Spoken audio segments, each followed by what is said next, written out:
Ramadan, harga sejumlah kebutuhan pokok masyarakat seperti cabai dan bawang cenderung stabil, sedangkan harga daging sapi dan daging ayam mengalami kenaikan. Kita simak liputan rekan Humaira Balkis dan Sinta Novita dari Pasar Palmerah, Jakarta. Harga cabai rawit merah di Pasar Palmerah, Jakarta, satu pekan jelang bulan suci Ramadan 1442 Hijriah cenderung stabil, yaitu seharga Rp80.000 per kilogram. Harga ini merupakan kabar baik bagi masyarakat karena selama 2 bulan terakhir harga cabai rawit merah sempat melonjak tinggi, bahkan hingga mencapai Rp150.000 per kilogram. Sedangkan untuk harga cabai merah keriting ini juga cenderung stabil, yaitu berkisar di harga Rp50.000 hingga Rp55.000 per kilogram. Untuk komoditi bawang, misalnya untuk bawang putih ini, harganya juga cenderung stabil, yaitu Rp35.000 per kilogram. Sedangkan untuk harga bawang putih cutting seperti ini, harganya adalah Rp28.000 per kilogram. Dan untuk bawang merah di Pasar Palmerah ini dijual dengan seharga Rp35.000 per kilogram. Sedangkan untuk komoditi daging, yaitu daging sapi, mengalami sedikit kenaikan. Jika biasanya harga daging sapi yang dijual di Pasar Palmerah berkisar di harga Rp110.000 hingga Rp120.000, untuk saat ini harga daging sapi di Pasar Palmerah, Jakarta dijual seharga Rp125.000 hingga Rp135.000.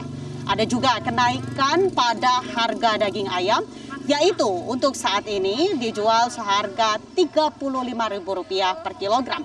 Jika biasanya dijual seharga Rp32.000 per kilogram. Sekarang Mbak udah agak turun Mbak daripada kemarin.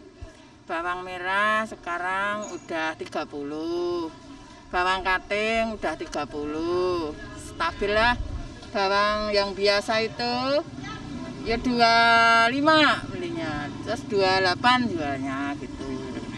Pemerintah melalui Kementerian Pertanian terus melakukan upaya dan langkah-langkah strategis untuk menstabilkan harga kebutuhan pokok masyarakat menjelang bulan suci Ramadan hingga Lebaran Idul Fitri mendatang.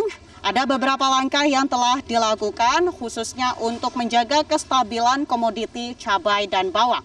5 langkah tersebut yaitu menyampaikan early warning system informasi kesediaan cabai dan bawang pada bulan Maret hingga Juni 2021 kepada pemerintah provinsi dan juga pemerintah kabupaten atau kota.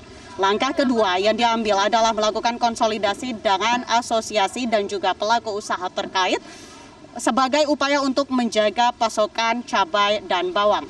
Langkah ketiga yaitu percepatan pelaksanaan kawasan cabai dan bawang yang teralokasi pada tahun 2021.